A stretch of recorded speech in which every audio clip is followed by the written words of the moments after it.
আসসালামু আলাইকুম। সকল খামারি ভাইদের প্রতি রইল আন্তরিক শুভেচ্ছা ও অভিনন্দন। আমি গতকালের ভিডিওতে আপনাদেরকে 4টি বিষাক্ত গাছ দেখেছিলাম, যে গাছ কয়টি খেলে আপনাদের গবাদি পশু বিষক্রিয়ায় আক্রান্ত হয়ে মারা যায়। তো আজ আমি আপনাদেরকে আরেকটি গাছ দেখাবো, সেটা হচ্ছে হেলাঞ্চা গাছ। আপনারা হয়তোবা সবাই অবাক হবেন, কারণ এই গাছটি আপনারা সকলেই খাওয়ান, এই ঘাসটি আপনারা সকলেই প্রায় খাওয়ান। তো এই অনেকে বোঝায় বস্তায় বস্তায় নিয়ে এসে খাওয়ান, কিন্তু কারো অত সমস্যা হচ্ছে না। কিন্তু সমস্যা যে হচ্ছে না আপনারা কীভাবে বুঝলেন? আপনারা কীভাবে বুঝলেন? হেলাঞ্চা ঘাসটা অতিরিক্ত খাওয়ালে, নিয়মিত খাওয়ালে আপনার দুই ধরনের সমস্যা হবে। প্রথম হতে পারে হলো তাৎক্ষণিক বিষক্রিয়া, অথবা দীর্ঘমেয়াদী সোলো পয়জনিং হয়ে পশুটি জন্ডিসে আক্রান্ত হয়ে মারা যেতে পারে।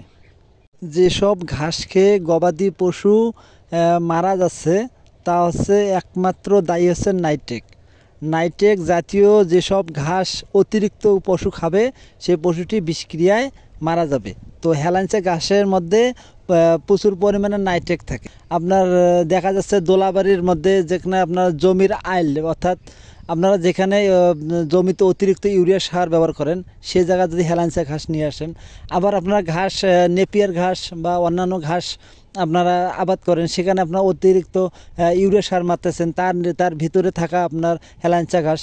তো এইরকম যেখানে ইউরিয়া সার অতিরিক্ত ব্যবহার করা হয়, সে জায়গায় যদি ঘাস আনি আপনারা খাওয়ান, তাহলে আপনাদের গবাদি পশু আপনার নাইট্রেক বিষক্রিয়ায় আক্রান্ত হয়ে মারা যেতে পারে এই হেলাঞ্চা ঘাসের কারণে। তো সব জায়গার ঘাস খাওয়াইলে যে আপনার বিষক্রিয়া হবে এমন কথা না, তবে এই হেলাঞ্চা ঘাসের মধ্যে অধিক পরিমাণে নাইট্রেক থাকে, যেটা গবাদি পশু বিষক্রিয়ায় আক্রান্ত হয়ে মারা যাওয়ার বড় কারণ। আপনারা জমিতে যে সারটি ব্যবহার করেন ইউরিয়া সার, এই ইউরিয়া সারটি হচ্ছে নাইট্রেক জাতীয় সার, মানে নাইট্রেক সার হচ্ছে ইউরিয়া সার। তো এই সারটি যদি আপনারা ধান খেতে পরিমাণ মতো ব্যবহার করেন, তাহলে গাছ হৃষ্টপুষ্ট হবে, গাছের খাদ্য হবে।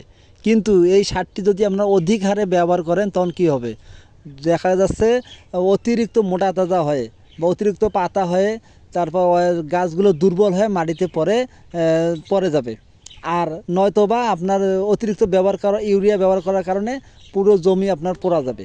তো নাইট্রেক আপনারা অতিরিক্ত ব্যবহার করলে বেশি ক্ষতি হবে, মিডিয়াম ব্যবহার করলে হয়তো ক্ষতি হয় না। তো ঘাসেও কিন্তু একই রকম, এর মধ্যে যে নাইট্রেকটা থাকে, প্রতিটা ঘাসের মধ্যে নাইট্রেক থাকে, সেটা কম পরিমাণে যদি ব্যবহার করেন আপনার সমস্যা হবে না। যদি অধিক পরিমাণে ব্যবহার করেন, তাহলে সেখানে নাইট্রেক বিষক্রিয়ায় আক্রান্ত হওয়ার সম্ভাবনা থাকে।